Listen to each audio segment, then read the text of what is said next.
નમસ્કાર, આપ જોઈ રહ્યા છો સમાચાર સતત આપની સાથે હું ખ્યાતિ। લોકસભાની ચૂંટણીમાં 26 બેઠક પર ઉમેદવારોની પસંદગીની પ્રક્રિયા આખરે પૂર્ણ થઈ ગઈ। 3 દિવસ અલગ અલગ નિરીક્ષકો દ્વારા ઉમેદવારો અને કાર્યકર્તાઓના અભિપ્રાય લેવાયા હતા।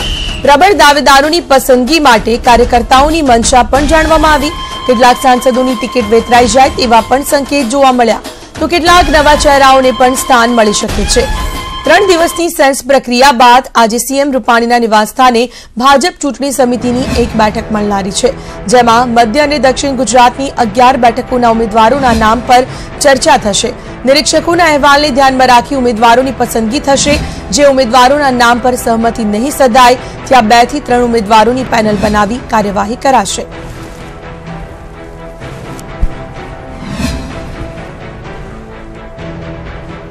हितेन्द्र जोड़ाया है समग्र मुद्दे તેમની સાથે વાત કરીશું। हितेन्द्र, 3 ઉમેદવારોની પેનલ બનાવી કાર્યવાહી હવે કરવામાં આવનાર છે। મહત્વપૂર્ણ બાબત એ છે કે 3 દિવસની સેન્સ લેવાની પ્રક્રિયા પૂર્ણ થઈ ગઈ છે। હવે આગામી દિવસોમાં શું રણનીતિ ભાજપની?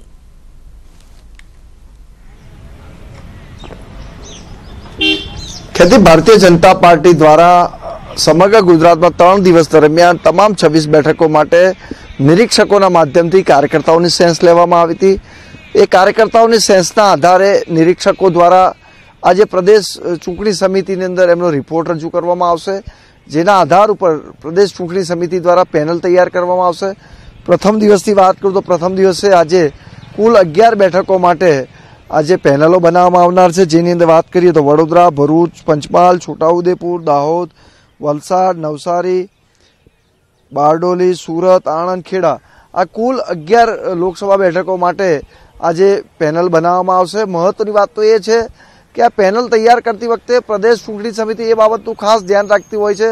જ્ઞાતિ જાતિના સમીકરણોને પ્રાયોરિટી ખાસ આપતી હોય છે, કારણ કે જે તે લોકસભા બેઠકની અંદર કઈ જ્ઞાતિનું પ્રભુત્વ છે, કઈ જ્ઞાતિ નિર્ણાયક સાબિત થઈ શકે છે, કયો ઉમેદવાર જીતી શકે છે, કારણ કે જે ઉમેદવારનો એ લોકસભા બેઠક ઉપર પ્રભાવ હશે, જેનું જ્ઞાતિ જાતિકીય સમીકરણ પર સેટ થતું હશે અને વિનિંગ એટલે કે જીતી શકે એમ છે, પછી એ કોઈ પણ રીતે જીતી શકે એવો કાર્યકર્તા હોવો જોઈએ।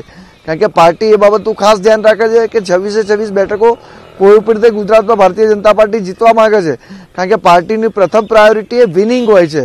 પછી એ બાબતમાં જોવામાં નથી આવતું, એની કોઈ વીકનેસ પણ જોવામાં નથી આવતી કે ભાઈ આ એની કાળી સાઈડ છે। ભૂતકાળમાં ભારતીય જનતા પાર્ટીએ ભાવસિંહ રાઠોડ જેવા કે જે લીકર કિંગ કહેવાતા હતા, ડ્રગ્સ માફિયા કહેવાતા હતા, એને પણ 2009માં ભારતીય જનતા પાર્ટીએ ટિકિટ આપી હતી। એ જ રીતે સોમજી ડામોર 2009માં પાર્ટીએ ટિકિટ આપી હતી। એટલે પાર્ટી માટે માત્ર ને માત્ર વિનિંગ ઉમેદવાર જોવામાં આવતો હોય છે।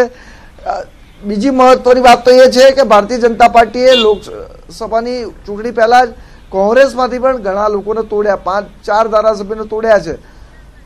એટલે જે રીતે 2014માં લોકસભાની ચૂંટણી દરમિયાન ભારતીય જનતા પાર્ટી કોંગ્રેસના ધારાસભ્યોને ભાજપમાં લાવીને લોકસભા લડાવી હતી, એ જ પ્રકારે આ વખતે પણ ઓપરેશનો કરવામાં આવ્યા, પરંતુ આ વખતે એવું મહત્તમ દેખાતું નથી કે કોઈને લોકસભાની ચૂંટણી લડાવે।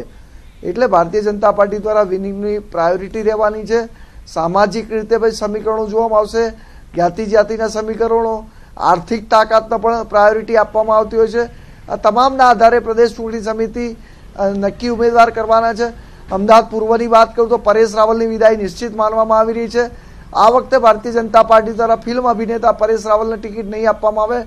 અમદાવાદ પશ્ચિમની વાત કરું તો અમદાવાદ પશ્ચિમમાં ડોક્ટર કિરીટ સોલંકી સામે પણ કાર્યકર્તાઓએ નારાજગી પોતાની વ્યક્ત કરી દીધી છે।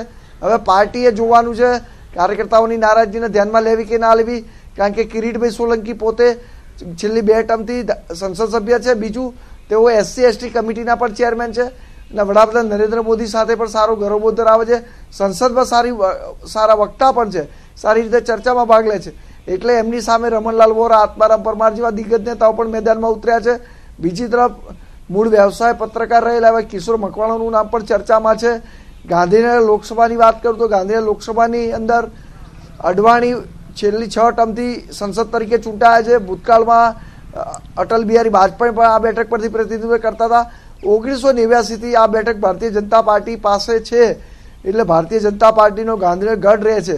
ગઈકાલે જે પ્રકારે સેન્સ યોજાઈ એમાં પણ મોટાભાગના ભાજપના કાર્યકર્તા અને હોદ્દેદારોએ પણ સ્પષ્ટપણે વાત કરી રાષ્ટ્રીય નેતૃત્વને ચૂંટણી મેદાનમાં ઉતારવામાં આવે। એની અંદર વાત કરીએ તો ભાજપના રાષ્ટ્રીય અધ્યક્ષ અમિત શાહનું નામ મોખરે છે। અત્યારે અમિત શાહ પોતે રાજ્યસભાના સાંસદ છે. અમિત શાહે પોતે અને પાર્ટીએ નક્કી કરવાનું કે એમને ચૂંટણી લડવી કે ના લડવી, કારણ કે અત્યારે તો અમિત શાહનું નામ કાર્યકર્તાઓ દ્વારા સેન્સમાં આપવામાં આવ્યું છે. મહેસાણા લોકસભાની વાત કરું તો મહેસાણામાં ખ્યાતિ જયશ્રીબેન પટેલ છેલ્લી 2 ટર્મથી સંસદ સભ્ય છે, પરંતુ આ વખતે એમની સામે પણ નારાજગીનો સૂર ઉઠ્યો છે. પૂર્વ ગૃહ રાજ્યમંત્રી રજની પટેલ દ્વારા પણ ટિકિટ માંગવામાં આવી છે. પૂર્વ મંત્રી બિલકુલ હિતેન્દ્ર, આભાર આપનો તમામ માહિતી બદલ. તો ભાજપની સેન્સ લેવાની પ્રક્રિયા પૂર્ણ થઈ છે અને તમામ કાર્યકર્તાઓને જે ઉમેદવારો માટે પસંદગી કરવામાં આવી છે તેઓને માટેની જે નિરીક્ષકોની ટીમ બનાવવામાં આવી હતી તેમના દ્વારા એક પસંદગીનું લિસ્ટ તૈયાર કરવામાં આવ્યું છે. હવે સીએમના નિવાસસ્થાને એક મહત્વપૂર્ણ બેઠક મળવાની છે જેની અંદર તમામ નામોની ચર્ચા હાથ ધરાશે.